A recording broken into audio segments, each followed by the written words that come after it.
Channel ఈరోజు ఏం జరగబోతుందో తెలుసుకుందామా? ఇంకా ఎపిసోడ్లోకి వెళ్ళిపోతే జోష్నకి ఒకేసారిగా దశరథ అన్న మాటే గుర్తుకు వస్తూ ఉంటుంది. అప్పుడే పారిజాతం, ఏంటే నాకేమీ అర్థం కావట్లేదు, ఇక్కడ ఏం జరుగుతుంది? నాకు దానికి అర్థమైతే నీకైనా చెప్తాను. ఇప్పుడు నీకు అర్థం కానంత పని ఏం జరిగింది అంటావేంటే?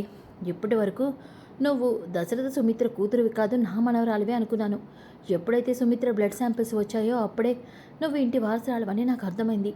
కానీ దశరథ ఆ రిపోర్ట్స్ వచ్చినప్పటి నుంచే నిన్ను చాలా దారుణంగా చూస్తున్నాడు. ఇదివరకు నీ మీద దశరథకి ఏమైనా కోపం అలాగే అనుమానం ఉండేదేమో, కానీ ఎప్పుడూ నీతో ప్రేమగానే ఉండేవాడు. కానీ ఇప్పుడు దశరథ నిన్ను చీదరించుకుంటున్నాడు, కోప్పడుతున్నాడు, పని మనిషి కంటే దారుణంగా నిన్ను చూస్తున్నాడు. గ్రాని, నాకు కూడా అలాగే అనిపిస్తుంది, నీకు కూడా అలాగే అనిపిస్తుంది అంటే కన్ఫర్మ్ డాడీకి నేనెవరో తెలిసిపోయింది, అందుకే అలా బిహేవ్ చేస్తున్నాడు. నోరు ముయ్యవే, ఇంకా ఎన్ని నాటకాలు ఆడతావు? ఆల్రెడీ దాసు నువ్వే దశరథ కూతురు అని చెప్పేశాడు. అలాంటప్పుడు దశరథకి నిజం తెలిసినా నువ్వే సొంత కూతురు అయినప్పుడు దశరథ నీతో ఎందుకు అలా ఉంటాడు? గ్రానీ, నీకు అదే అర్థం కావట్లేదు. నేను నిజంగా దశరథ కూతుర్ని కాదు, దాసు కూతుర్నే, నీ మనవరాల్ని. ఈ విషయం వాళ్ళకు అర్థమైంది, నీకు అర్థం కావట్లేదు. చూడు, ఇంకా నువ్వు చెప్పే అబద్ధాల్ని నేను అస్సలు నమ్మను. దశరథ ఏదో విషయంలో నీ మీద కోపంగా ఉన్నాడు, అంతే. తల్లిని నువ్వు బాగా చూసుకోవట్లేదు అన్న కోపం దశరథలో ఉంది. దశరథ అందుకే అలా ప్రవర్తించుంటాడు, అంతేగాని నీ మాయ మాటల్ని నేను నమ్మను అని పారిజాత అక్కడి నుంచి వెళ్ళిపోతుంది. ఇక జ్యోత్స్న, గ్రాని, నువ్వు చెప్పితే నా మాటని నమ్మవు, కానీ డాడీ ప్రవర్తనలో బాగా తేడా వచ్చింది. డాడీ నన్ను చూస్తేనే చీదరించుకుంటున్నాడు. కన్ఫర్మ్ డాడీకి దీప గురించి నిజం తెలిసిపోయింది. ఇప్పుడు వాళ్ళకి నిజం తెలిసిందో లేదో నాకు ఎలా తెలుస్తుంది? ఎలా నేను తెలుసుకోవాలి? అర్థం కావట్లేదే. దాసుని అడిగితే నిజం చెప్పట్లేదు, ఇప్పుడు నాకు నిజం ఎలా తెలుస్తుంది అని జ్యోత్స్న ఆలోచిస్తూ ఉంటుంది. ఇంకా దశరథ అయితే బాధపడుతూ ఉంటే అప్పుడే దీప అలాగే కార్తీక్, నాన్న బాధపడదు నాన్న, నువ్వు ఇలా ఏడిస్తే అమ్మనెవరు ఓదారుస్తారు? అమ్మకి ఎవరు ధైర్యం చెప్తారు? నేను చెప్పలేనమ్మా, మీ అమ్మకి నేను ధైర్యం చెప్పలేను. సుమిత్ర, నేను తన పక్కనుంటే తనకేమీ కాదు అనుకుంటుంది, కానీ సుమిత్రని నేను కాపాడలేను. ఆ విషయం సుమిత్రకి తెలియడం లేదు అని వెనకాలే, లేదు మావయ్య, నువ్వు దీప పక్కనుంటే అత్త బ్రతుకుతుంది. అవును మావయ్య, దీపే అత్తని బ్రతికిస్తుంది. దీనికి నువ్వు ఒప్పుకొని తీరాల్సిందే. ఇప్పటికైనా అర్థమైందా మావయ్య? మేము ఎందుకు ఈ నిర్ణయం తీసుకున్నామో అర్థమైందిరా, కానీ మీ అంత పెద్ద మనసు నాకు లేదురా. అందుకే నేను ఈ విషయాన్ని తట్టుకోలేకపోతున్నానురా. సుమిత్ర కోసం దీప చేసే త్యాగాన్ని నేను తట్టుకోలేకపోతున్నాను. నాకెందుకురా దేవుడు ఇంత పెద్ద శిక్ష వేశాడు? ఎందుకు నా కూతుర్ని నాకు దూరంగా పంపించేసింది కాకుండా ఇప్పుడు నా కూతురు నా మూలన తన మాతృత్వానికి దూరం అవుతుంది. ఇదంతా మేము చేసిన పాపమే. అవును అని ఏడుస్తూ ఉంటే, నాన్న మీరే పాపం చేయలేదు, నన్ను కన్నందుకు మీరు నిజంగా చాలా మంచివారు. మీలాంటి గొప్ప తల్లిదండ్రులకి నేను పుట్టినందుకు గర్వపడుతున్నాను. మీ మూలనే కదా బావలాంటి మంచి భర్త నాకు దొరికాడు. అమ్మ, మీరు నాకు జన్మనిచ్చిన దేవుళ్ళు దేవతలతో సమానం అని దీప అనగానే, అది నీ గొప్పతనమమ్మా, అందుకే మేము నీకేం చేయకపోయినా నువ్వు మా మీద అంత ప్రేమని చూపిస్తున్నావు అని దశరథ దీపని ఒక్కసారిగా ఎమోషనల్గా హక్ చేసుకుంటాడు. ఇక దీప కూడా నాన్న అని ఏడుస్తూ ఉంటుంది. అప్పుడే జ్యోత్స్న అక్కడికి వస్తుంది. ఒక్కసారిగా వాళ్ళని చూసి జ్యోత్స్న షాక్ అయిపోతుంది. డాడీ, ఇక్కడేం జరుగుతుంది? దీపా, మీ స్టేటస్ ఏంటో మర్చిపోయి మా డాడీనే హక్ చేసుకుంటావా? మా డాడీనే నాన్న అని పిలుస్తావా? అసలు నిన్ను అని వెనకాలనే జ్యోత్స్న అని దశరథ గట్టిగా అరుస్తాడు. ఒక్కసారిగా జ్యోత్స్న, డాడీ, నువ్వు పని వాళ్ళని కూతురుగా అనుకుంటావేమో, కానీ నా తండ్రిని ఇంకొకరు నాన్న అని పిలిస్తే నేను ఊరుకోను. నువ్వెవరో అడగడానికి అని దశరథ అంటాడు. ఒక్కసారిగా కార్తీక్, మావయ్య నువ్వాగరా, నువ్వెవరో అడగడానికి? దీప నన్ను నాన్న అని పిలిస్తే నీకేంటి సమస్య? అసలు నువ్వు అడగటానికి నీ ఏమాత్రం హక్కు ఉంది అని అనగానే ఇక జ్యోత్స్న, డాడీ ఏం మాట్లాడుతున్నావు? నేను నీ కూతుర్ని, అడగడానికి నాకు రైట్ ఉంది. లేదు, నీకు ఏమాత్రం హక్కు లేదు అని అనగానే జ్యోత్స్న షాక్ అయిపోతుంది. అంటే డాడీకి నిజం తెలిసిపోయిందా అని అనుకుంటూ ఉంటే ఇక దీప, అది అమ్మ దీప, ఈ విషయంలో నువ్వేమీ మాట్లాడద్దు, జ్యోత్స్నకి నేనే సమాధానం చెప్తాను. ఏంటి జ్యోత్స్న అంటున్నావు? దీప నన్ను నాన్న అని పిలవటానికి హక్కు లేదా? ఎందుకు లేదు? దీపకే హక్కు ఉంది, దీపకే పూర్తి హక్కు ఉంది నన్ను నాన్న అని పిలవటానికి. డాడీ, ఏ రకంగా నువ్వు చెప్తున్నావు?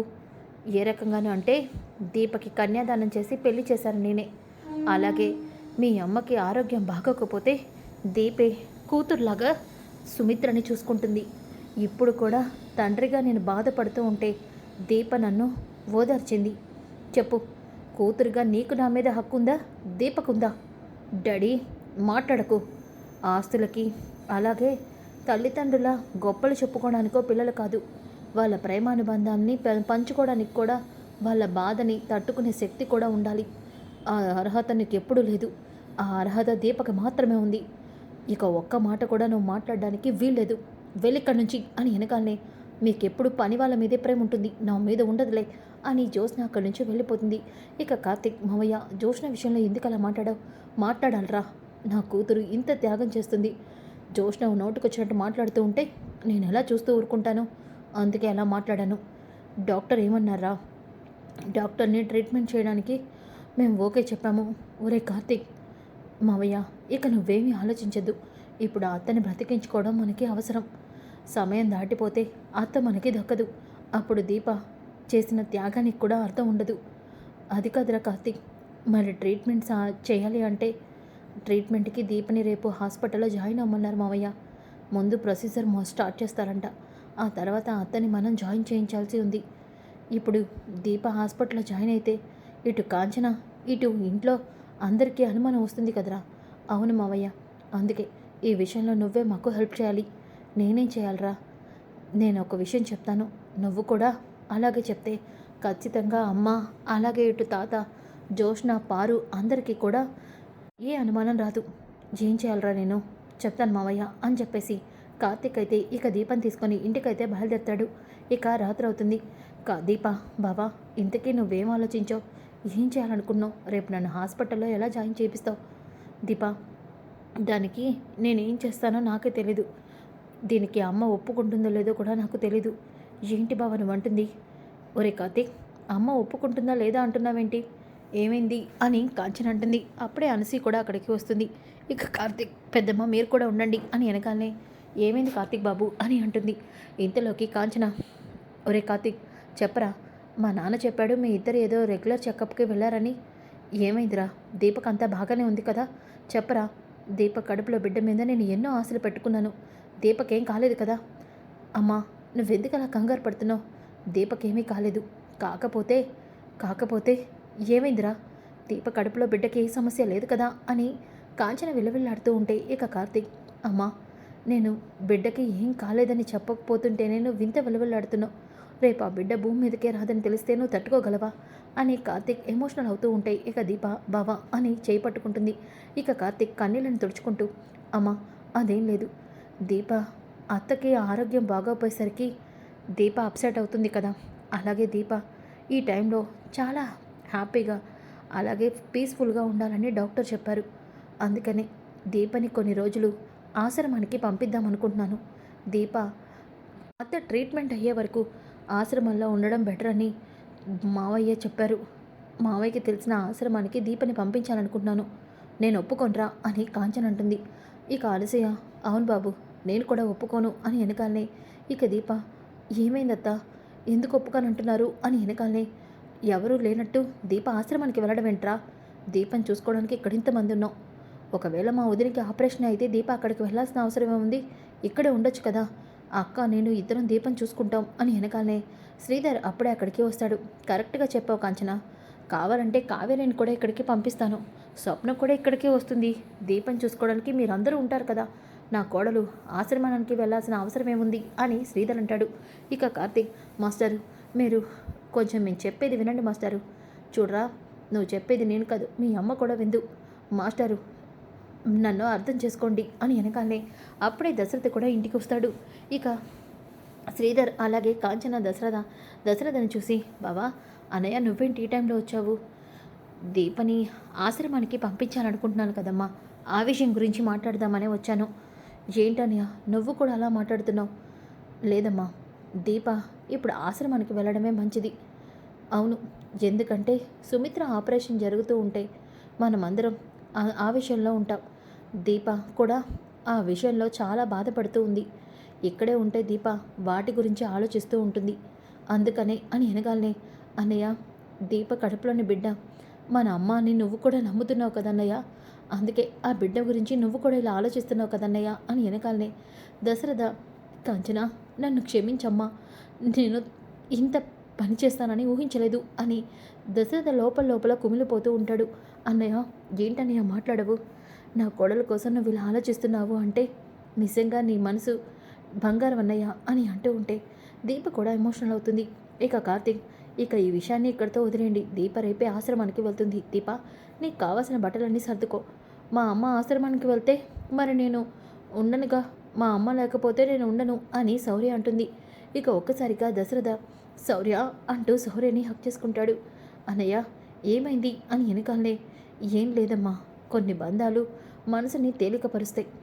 నా మనవరాలి పిలుపు కూడా ఇప్పుడు నాకు అలాగే నా మనసుని తేలికపరుస్తుంది అని వెనకాలనే ఇక శౌర్య, తాత నా కోసం ఏమీ తెలియదా?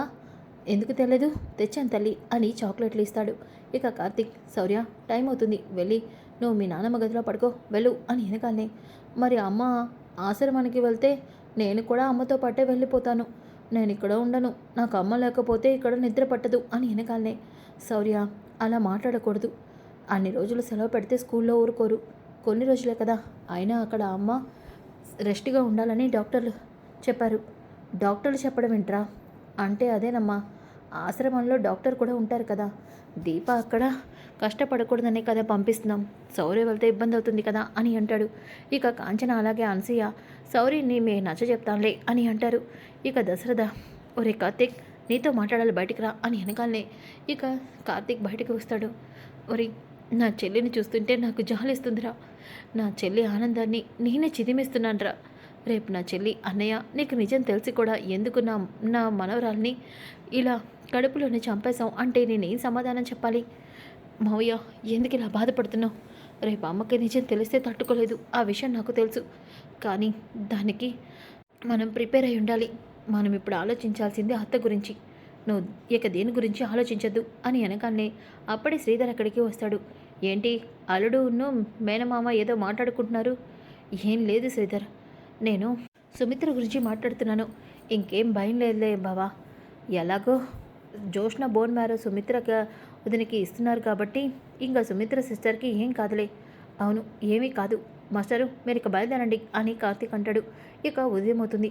ఉదయమైన తర్వాత దీప అనాథాశ్రమానికి ఆశ్రమానికి వెళ్తుందన్న విషయం పారిజాతానికి తెలుస్తుంది. ఒక్కసారిగా పారిజాతం, ఏంటి దీప ఆశ్రమానికి వెళ్తుందా? మరి దీప ఆశ్రమానికి వెళ్ళిపోతే ఇంట్లో పనులన్నీ ఎవరు చేస్తారు? వంట ఎవరు చేస్తారు? ఇంట్లో కాఫీ ఎవరు పెడతారు అని అంటూ ఉంటే ఇక శివనారాయణ, చూడు పారిజాతం, దీప లేకపోతే ఏమైంది, నువ్వున్నావుగా, జోష్న కూడా ఉంది కదా అని వెనకాలనే, తాత నేనా? నిన్న డాడీ నన్ను కాఫీ పెట్టమన్నాడు, ఇప్పుడు నువ్వు కూడా అంటున్నావా? తప్పేముందమ్మా, రేపు అత్తగారింటికి వెళ్తున్నావు, ఈ మాత్రం తెలుసుకుంటే తప్పేముంది అని వెనకాలనే, లేదు తాత, నేను కిచెన్లోకి కూడా వెళ్ళాలమ్మా, ఇక నుంచి నువ్వు కిచెన్లోనే ఉండాలి అని దశరథ్ అంటాడు. డాడీ చెప్పావుగా నిన్న, నేను కన్న తండ్రిని నాన్న అని పిలిచే హక్కు నాకే ఉంది అని, మరి నీ తల్లి కోసం, ఈ తండ్రి కోసం, తాత కోసం వంట కూడా చేయలేవా? నువ్వు నిజంగా నా కూతురువేనా అని అంటాడు. ఒక్కసారిగా జోష్న, డాడీ అలా అంటున్నావేంటి? మరి అలాంటప్పుడు కూతురు తల్లి కోసం కష్టపడుతుందే, ఇలా చెయ్యను అని చెప్పదే. అది కాదు దశరథ, పిన్ని, నువ్వు జోష్నని వెనకేసుకురావద్దు, ఈరోజు నుంచి జోష్నతో ఇవన్నీ నువ్వే చేయించాలి. నాన్న, నాకు ముఖ్యమైన పనుంది, నేను వెళ్తున్నాను. దశరథ, సుమిత్ర ట్రీట్మెంట్ అయ్యే వరకు ఏ పని పెట్టుకోవద్దన్నాను కదా, సుమిత్ర ట్రీట్మెంట్ కోసమే హారిక గారిని కలవడానికి వెళ్తున్నాను నాన్న, సుమిత్రని హాస్పిటల్లో ఎప్పుడు జాయిన్ చేయించాలో అడుగుతాను. సరే దశరథ, నన్ను కూడా రమ్మంటావా? వద్దు నాన్న, నేను వెళ్తాను అని చెప్పేసి దశరథ ఇక హాస్పిటల్కి వెళ్ళబోతూ ఉంటే అప్పుడే సుమిత్ర, ఏమండి, నేను కూడా మీతో పాటు హాస్పిటల్కి వస్తాను. సుమిత్ర, నువ్వు నాతో పాటు ఇప్పుడు హాస్పిటల్కి రావటం అవసరమా? అవసరమేనండి, నేను కూడా డాక్టర్ గారిని కలిసి ఒక మాట అడగాలి. సరే పతి సుమిత్ర అని చెప్పి దశరథ సుమిత్రని హాస్పిటల్ తీసుకొని బయలుదేరుతాడు. ఇక జ్యోత్స్న, ఏదో జరుగుతుంది, ఇంత సడన్గా దీప ఆశ్రమానికి వెళ్ళడం ఏంటి? దీప లేకపోతే మా మమ్మీ ఎలా బ్రతుకుతుంది? అసలు ఏంటో అర్థం కావట్లేదు. డాడీ ఇంత సడన్గా హాస్పిటల్కి ఎందుకు వెళ్తున్నాడు? తెలుసుకోవాలని బయటికి వెళ్ళాలంటే తాత వెళ్ళనివ్వడు, ఈ గ్రానికి కూడా నాకు హెల్ప్ చేయదు. ఇప్పుడు నాకు ఎవరు హెల్ప్ చేస్తారు అని చెప్పేసి అనుకుంటుంది. ఇక సుమిత్రని తీసుకెళ్తున్న దశరథ సుమిత్ర హాస్పిటల్కి ఎందుకు వస్తున్నట్టు, ఇప్పుడు హాస్పిటల్లో సుమిత్ర దీపం చూస్తే దీప ఎందుకుందని నిలదీస్తుంది. అప్పుడు సుమిత్రకి అన్ని విషయాలు చెప్పాల్సి వస్తుంది. ఇప్పుడు ఎలా ఈ విషయం నేను కార్తీక్తో చెప్దాము అంటే సుమిత్ర పక్కనే ఉంది, కార్తీక్తో ఎలా చెప్పాలి అని అనుకుంటూ ఉంటే అప్పుడే కార్తీక్ ఫోన్ చేస్తాడు. ఇక దశరథ ఫోన్ లిఫ్ట్ చేసి హలో కార్తీక్ అని వెనకాలనే మావయ్య దీపని హాస్పిటల్లో జాయిన్ చేయించాను. నువ్వు ఇక్కడికి వస్తానన్నావు కదా, ఇంకా రాలేదేంటి? ఇక్కడ ట్రీట్మెంట్ ప్రొసీజర్కి నేను సంతకం చేశాను, నాతో పాటు నీకు సంతకం కూడా కావాలి అంటున్నారు. వస్తున్నావు మావయ్య అని వెనకాలనే వస్తున్నాను రా, నాతో పాటు సుమిత్ర కూడా వస్తుంది అని వెనకాలనే కార్తీక్ అదేంటి అత్తెందుకు వస్తుంది మావయ్య అని వెనకాలనే ఇక దశరథ సుమిత్ర డాక్టర్తో ఏదో మాట్లాడాలంట, అందుకే సుమిత్ర కూడా అక్కడికి వస్తుంది, ఉంటాను కార్తీక్ అని కాల్ కట్ చేస్తాడు. ఇక కార్తీక్ అత్త ఇప్పుడు ఇక్కడికి వస్తే దీపని చూస్తుంది, అప్పుడు అత్తకి నిజం తెలిసిపోతుంది కదా, ఇప్పుడు నేనేం చేయాలి అని చెప్పేసి కార్తీక్ అయితే హారిక దగ్గరికి వస్తాడు. అత్త ఇక్కడికి వస్తుంది, దీపని ఇలా చూస్తే అత్తకి నిజం తెలుస్తుంది. కార్తీక్ ఇప్పుడు మనం ప్రొసీజర్ స్టార్ట్ చేయడానికి దీపని ఇక్కడికి తీసుకొచ్చావు, ఇప్పుడు ఏం చేయమంటావు? దీపని ఈ రూమ్లో పెడితే అత్త ఈ రూమ్లోకి రాదు కదా. సరే కార్తీక్ అది నువ్వు చూసుకో అని చెప్పేసి దీపనైతే ఒక బెడ్ మీద పడుకోబెట్టి దీపకేవో ప్రొసీజర్స్ని స్టార్ట్ చేస్తారు.